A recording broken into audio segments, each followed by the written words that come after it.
Good evening. Tonight we are joined by special guest Kyle A. Davis. Hello. Hello. Kyle joins us from the computer animation program here at Full Sail University. But what most people do not know about young Kyle is he also has a very, very respectful freelance background in the realm of the film industry. Kyle, how are you doing tonight? I'm doing pretty well, and yourself? I cannot complain. Kyle, my first question. What do you see as the role of the visual arts in society today? I feel like the role of visual arts, it's a great learning tool for everyone, and it can leave a really lasting impact. You see something like, for instance, live visuals or something, the visual arts of a film or a live play, and if it can be very inspirational to someone, and on top of that, it's great for learning because that inspiration will leave a lasting impact with you. I understand completely. If you can follow that, sorry for these questions. It's kind of no, just thrown together. These are hey Kyle, we love it to be a live feel here in our studio. all right, cool. Don't hold anything back. Be yourself. My next question: new communications and media technologies they make imagery almost instantly available. Do you believe this has a positive or negative impact on your field?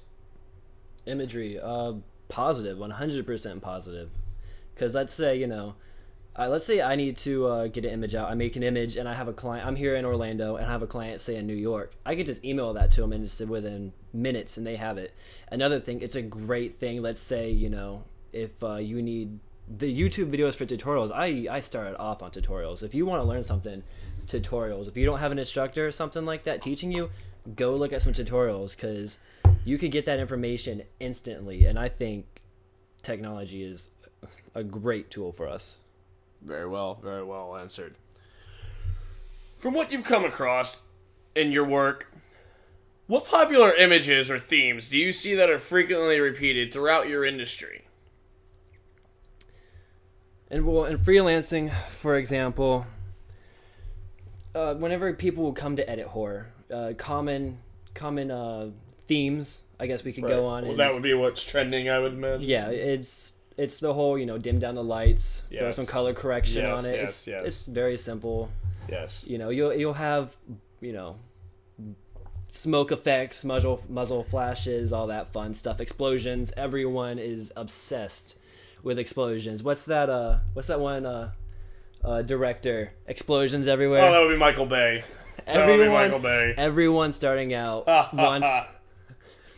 Everyone wants to make a Michael Bay film. Right. Moving on. Sorry, we're running short on time, Kyle. So we'll try to speed this up. Okay. Who's one of the biggest visual artists that you are influenced by, and what is your favorite style of visual arts? Me working on horror. That I've said the past. Every question that we got into, of course, I'm gonna have to. I have a feeling that's gonna be the theme of the night is horror for Kyle Davis. Yes. Horror night with Kyle Davis. Anyways, Rob Zombie, Marilyn Manson. Rob Zombie has had excellent work with the horror industry, making his gruesome, grotesque films. And Marilyn Manson with his very public, we say not the best looking, but very lasting impact on the minds of children. Right. I mean, his stuff is just very dirty. I hear you, Kyle. I hear you. For my last question of the night, Kyle, and then I will let you go because it is very late here on the East Coast. You take ideas from your influences. How has your knowledge of famous artworks influenced your creative process? I mean, I wouldn't be here without the influence of artwork. I mean, art is what drives me. I think all of us are artists when it comes, because we're all creating. Right. Famous artists. I mean, for example, I love very gruesome things. I can't particularly name any famous ones because I love a lot of underground art. I love a lot of people that are just starting out, and a lot of people if you go do a quick search on the internet, gruesome art, you'll find some great, beautiful things. A lot of people, don't get me wrong, like people are going to be like, oh, that's disgusting. But me, I pull from that and I build on top of it. So what you're saying is stealing from somebody who influences work is the greatest form of flattery. Yeah. Let's go with that. Sure. I mean, it's you You never want to steal when you never steal. You never steal, but it's almost like paying tribute. Of course, and you never copy 100%.